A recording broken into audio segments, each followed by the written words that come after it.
దీపక్ రెడ్డి గారు ఇప్పుడు ఇక్కడ చాలా క్లియర్ గా వస్తున్న సమస్య ఇది. ఇప్పుడు ప్రచారం విషయంలో ఒక రత్నం పెద్ద మద్యం రత్నం రాలిపోయింది, సంపూర్ణ మద్య నిషేధం అన్నాడు. ఈ రోజు మద్యం కదా నవరత్న విల్సన్ గారు ఇవాళ ఆ నవరత్న అమలు కమిటీ చైర్మన్ మనతో ఉన్నారు కాబట్టి ఆయన అడగడానికి మనకు అవకాశం ఉంది ఇవాళ. మూర్తి గారు మీకు అవకాశం ఇస్తాను.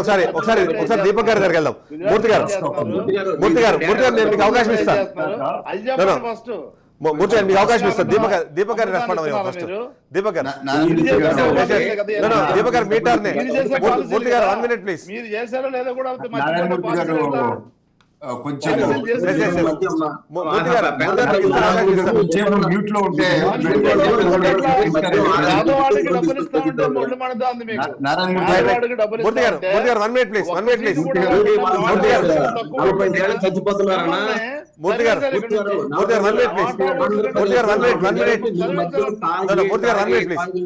దీపక్ గారు చేయడం వల్ల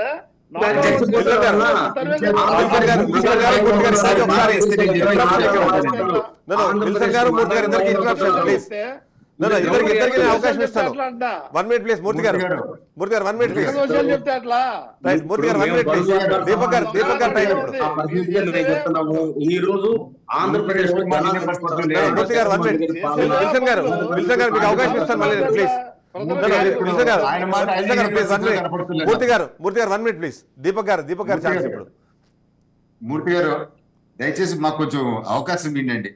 ఇందాక స్టార్టింగ్ లో కూటమి ఇంకా సరిగ్గా సెట్ కాలేదు అని చెప్పి రవి గారు చెప్పినట్టు గుర్తుంది. అటేం లేదండి. ఒక క్లారిటీతో వచ్చేస్తుంది. బీజేపీ లిస్ట్ కూడా ఇప్పుడే అనౌన్స్ అయిపోయింది. కేవలము టీడీపీ సైడ్ నుంచి ఒక 5 ఎమ్మెల్యేలు, జనసేన నుంచి ఒక 3 ఎమ్మెల్యేలు పెండింగ్ ఉన్నాయి, అండ్ ఎంపీలు ఒక 5 పెండింగ్ ఉన్నాయి. ఇది తప్ప అన్ని ఆల్మోస్ట్ క్లియర్ అయిపోయింది. అండ్ పక్కా ప్రణాళిక ఒక 3-4 days బ్యాక్ మేము విజయవాడలో కంబైన్డ్ గా అన్ని 3 పార్టీలు క్యాండిడేట్స్ అందరినీ పిలిచి ఒక దిశానిర్దేశం చేశారు చంద్రబాబు నాయుడు గారు. డే వైజ్ ఏం చేయాలో నెక్స్ట్ 25 days షెడ్యూల్ కూడా ఇవ్వటం జరిగింది. అందరూ గ్రౌండ్ లో ఉండరు. పక్కాగా బ్యూటిఫుల్ గా మా ప్రోగ్రామ్ జరుగుతా ఉంది. కానీ ఈ రోజు ఒకటి మాత్రం మనం చెప్పాల్సింది ఏంటంటే, జగన్మోహన్ రెడ్డి గారు ఈ రోజు ప్రోగ్రామ్ స్టార్ట్ చేసే ముందు ఇరుకులపాయలో రాజశేఖర రెడ్డి గారి సమాధి దగ్గరికి పోయి స్టార్ట్ చేశారు. గత ఎలక్షన్ కి ఇప్పటికి మీరు డిఫరెన్స్ చూస్తే అప్పుడు తల్లి చెల్లి పక్కన ఉండేరు, ఇప్పుడు వాళ్ళిద్దరిని లేకుండా జగన్మోహన్ రెడ్డి గారు చేశారు. కానీ ఇదే రాజశేఖర రెడ్డి గారి ఆత్మ గతంలో ఉండే రాజశేఖర రెడ్డి గారి దగ్గర పాత వాళ్ళందరినీ దూరం పెట్టాడు జగన్మోహన్ రెడ్డి గారు. జగన్మోహన్ రెడ్డి గారి క్యాబినెట్ లో ఉండే అదే అండి, ఒక సెకండ్ మాట్లాడిస్తే కదా మూర్తి గారు. రాజశేఖర రెడ్డి గారికి దగ్గరలో ఉండే వాళ్ళందరినీ దూరం పెట్టినారు. అప్పుడు క్యాబినెట్ లో ఉండే మంత్రుల్ని కూడా ఇప్పుడు మంత్రి పదవి ఇవ్వకుండా దూరం పెట్టినారు. మా ఆనమన్న నెల్లూరు నుంచి ఈ ఫోటో పెట్టి ఒక ట్వీట్ చేశాడండి. ఏంటంటే, విజయమ్మ గారు జగన్మోహన్ రెడ్డి గారికి ముద్దు పెట్టి ఎలక్షన్స్ లో దయచేసి చెల్లిని ఏం చేయొద్దు అని చెప్పి రిక్వెస్ట్ చేసుకుంటా ఉన్నారని చెప్పి ఒక ట్వీట్ పెట్టినారు. సో గత ఎలక్షన్స్ లో బాబాయ్ హత్య వాడుకున్నారు, ఆ కోడి కత్తి వాడుకున్నారు. ఈ ఎలక్షన్స్ లో ఏం వాడుకుంటారో, ఎవరిని వేసేస్తారో అనే ఆందోళన భయంలో మేము ఉన్నాము. సో ఇది పరిస్థితి. కానీ ఒకటి మీరు చూస్తే గతంలో జగన్మోహన్ రెడ్డి గారు ఛాన్స్ ఇవ్వండి. గతంలో జగన్మోహన్ రెడ్డి గారు ఒక ఛాన్స్ ఇవ్వండి అని ప్రజల్ని రిక్వెస్ట్ చేసుకున్నారు. కానీ ఈ ఎలక్షన్ కి వచ్చే తలకే అహంకారం, సిద్ధం, మేము అవి చేస్తాం ఈ చేస్తాం అని చెప్పి ప్రజలు దాన్ని హర్షించరు. గతంలో జగన్మోహన్ రెడ్డి గారు నేను ఉన్నాను, నేను విన్నాను అని అన్నారు. ఈ 5 సంవత్సరాల్లో ఎవరికి ఉండలేదు, ఎవరు మాట వినలేదు అని చెప్పి బయటపడింది. మాట తప్పము, మడమ తిప్పము అన్నారు. 100లాది మాటలు తప్పినారు, 100లాది మడమలు తిప్పినారు. ఒక్క హామీలు చూస్తేనే 770 హామీలు ఇస్తే దాంతో 621 హామీలు ఇంతవరకు ఫుల్ఫిల్ చేయలేదు. అంటే 85% అబద్ధాలు చెప్పినారు. కానీ తిరిగి మాత్రము 99% మేము ఇచ్చిన హామీలు నెరవేర్చినాము అని అంటున్నారు. మేము దానికనే ఒక బుక్ తయారు చేసాము. వారు ఇచ్చిన ప్రతి హామీ ఏది ఫెయిల్ అయినారో సాక్షి పేపర్ కటింగే పెట్టినాము. ఎందుకనంటే మళ్ళీ మేము ఏడు నుంచో తెచ్చినాము అని అంటారు కనుక వాళ్ళ సాక్షి అంటే వాళ్ళు కంప్లైంట్ చేయలేరు. సో ఆడియో విజువల్ ఫుటేజ్ ఉంది, సాక్షి పేపర్ కట్టింగ్ ఉంది. ఇవి మేము బుక్ రిలీజ్ చేసాము. అందుకనే గత 15 రోజులు, నెల రోజుల నుంచి ఇప్పుడు వాళ్ళు మాట్లాడే పరిస్థితిలో లేరు. ఇదే జగన్మోహన్ రెడ్డి గారు మా మేనిఫెస్టో అంటే ఖురాను, బైబిల్, భగవద్గీత మేము దాని ప్రకారం ఇచ్చిన మాట నిలబెట్టుకుంటామని చెప్పి ఆ మేనిఫెస్టోలో ఇచ్చిన మాటలు కూడా దాదాపు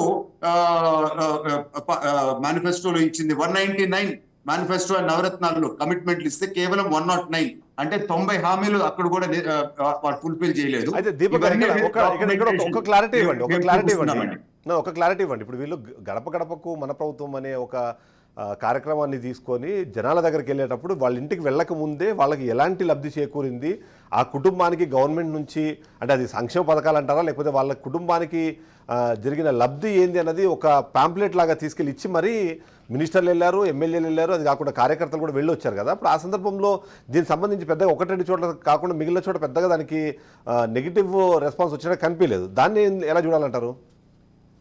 ప్రజలు క్లియర్ గా ఏమంటున్నారంటే ఏమైనా జగన్మోహన్ రెడ్డి గారు పులివెందుల నుంచి తెచ్చి ఇచ్చినాడా లేకపోతే ఆయన పర్సనల్ డబ్బులు ఇచ్చినారా, అది మా డబ్బే అని ప్రజలు అంటున్నారు. ప్రజలు ఒకటి రియలైజ్ అయినారండి. 2014-19 మీరు చూస్తే 11 లక్షల పైన మన బడ్జెట్ ఉంది. 12 లక్షల కోట్లు జగన్మోహన్ రెడ్డి గారు ఇచ్చింది 2,55,000 కోట్లే. సో ఈ అప్పులు చేసిన 12 లక్షల కోట్లు టచ్ అయింది ఏమైంది, మళ్ళా ఈ బడ్జెట్ లో ఉన్న 11.5 lakhs 2.5 lakhs తీసేసి ఈ అమౌంట్లు చూస్తే వీరు న్యాయం చేయలేదు మాకు కూడా కథలు చెప్పినారని చెప్పి ప్రజలు అనుకుంటున్నారు. చెప్పి నేను ముగిస్తా.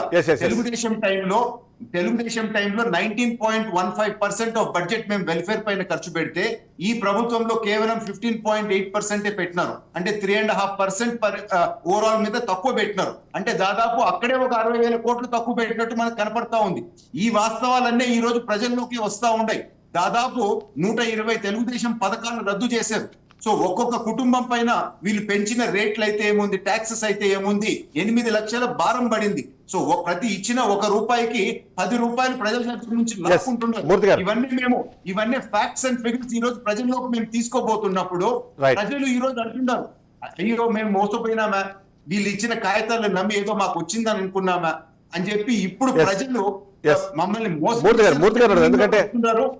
రేపు రాబోయే ఎలక్షన్స్ లో చూపిస్తారు అని చెప్పి తెలుపుకుంటున్నారు.